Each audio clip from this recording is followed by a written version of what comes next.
আসসালামু আলাইকুম, সাথী ব্লগ চ্যানেলে তোমাদের অনেক অনেক স্বাগত। আজকে ছোট দেশি আলু রেসিপি নিয়ে চলে আসলাম। আবারও আলুগুলোকে আমি প্রথমে ধুয়ে নিয়েছি, তারপরে এই আলুগুলোকে আমি কাটবো, একদম পাতলা পাতলা পিস করে কাটবো যাতে আলুটাও তাড়াতাড়ি ভাজা হয়ে যায়। তো দেখতে পাচ্ছ আমি একদম পাতলা পাতলা পিস করে কেটে নিয়েছি সবগুলো আলু। তো এখন আলুতে জল দিয়ে ভিজিয়ে রাখবো প্রায় 10 মিনিটের মতো। আলুগুলো ভিজক আর আমি তার জন্য যা যা লাগবে সেগুলো কেটে নিই। তো আমি এখানে কাঁচামরিচ পেঁয়াজ নিয়েছি। তো কাঁচামরিচগুলোকে মাঝখান থেকে কেটে নেবেন, তারপরে পেঁয়াজটাকে ভালোভাবে ধুয়ে কেটে নেবেন ছোট ছোট করে। তো এখন আমার পেঁয়াজ কাটা কমপ্লিট। তারপরে আমি ধনিয়া পাতা নিয়েছি, ধনিয়া পাতাগুলোকে একদম ছোট ছোট করে কাটবেন। অবশ্যই আপনারা ভালোভাবে ধুবেন, এগুলোকে ধুয়ে তারপরে কাটবেন। আমি এগুলোকে ধুয়ে নিয়েছি। এখন আমার ধনিয়া পাতা কমপ্লিট। তো আপনাদেরকে দেখাবো যে আমি পেঁয়াজ কুচি, ধনিয়া কুচি আর কাঁচা লঙ্কা কুচি করে নিয়েছি। তা এখন যে আলুটা ভিজিয়ে রেখেছিলাম সে আলুটাকে আমি ধুয়ে নেব। তো আমি আরেকটা পাত্রে ধুয়ে নিতেছি যাতে আমার আলুগুলোর থেকে যে কষটা ছিল বা যে ছোলাটা বের হয়েছে সেটা পরিষ্কার হয়ে যায়। তো এখন আরেকটা পাত্রে নিয়ে আমি এতে আবারও একটা জল দিয়ে দেব। জল দেওয়া হয়ে গেলে এতে ভালো করে আমি ধুয়ে নেব। ধোয়ার পরে একদম দেখেন পরিষ্কার হয়ে গেছে জলটা, তার মানে আমার আলুগুলোতে আর কোনো কষ নেই।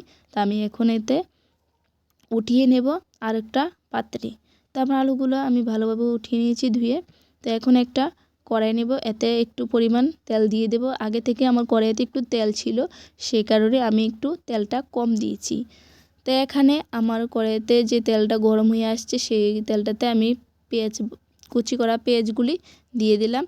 পেঁয়াজগুলিকে একটু ভালোভাবে নেড়েচেড়ে একটু লাল ভাব করে নিতে হবে, কারণ পেঁয়াজগুলি যদি কাঁচা থাকে তাহলে খেতে তেমন ভালো লাগবে না। তো এখন আমি কাঁচামরিচ দিয়ে দেব পেঁয়াজটা একটু লাল হওয়ার পরে। তো এখন কাঁচামরিচটাকেও পেঁয়াজটার সাথে একটু ভেজে নেব যাতে দুটোটা ভালোভাবে একটু ভাজা হয়ে যায়। তো ভাজা একটু হয়ে গেছে। তো এখন আমি আমার যে ছোট আলু ছিল সেই আলুগুলা দিয়ে দেব। পুরাটা আলু দিয়ে দেবেন। দেওয়ার শেষ হয়ে গেলে আপনারা এটাতে ভালোভাবে লাড়া দিয়ে দিবেন যাতে আলুগুলো তেলটার সাথে মিক্সড হয়ে যায়। তা এখন আমি এতে যা যা মশলা লাগে সেই মশলাগুলো দিয়ে দেব।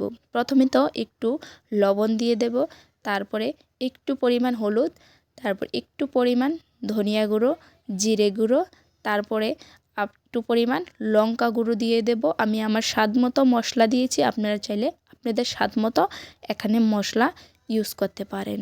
তো এখন এগুলোকে ভালোভাবে লাড়া দিয়ে দেব যাতে আলুর সাথে মিক্সড হয়ে যায়। তো এখন আমি একটা ঢাকনা দিয়ে ঢেকে দিয়েছিলাম 10 মিনিটের জন্য। 10 মিনিট পর আবার চলে আসলাম আলুগুলোকে লাড়া দিতে।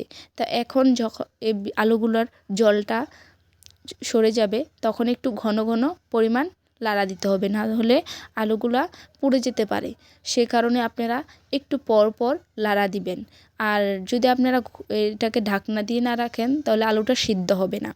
তো আমার আলুগুলা প্রায় কমপ্লিট হয়ে আসছে। তো আমি এতে এখন ধনিয়া পাতা দিয়ে দেব।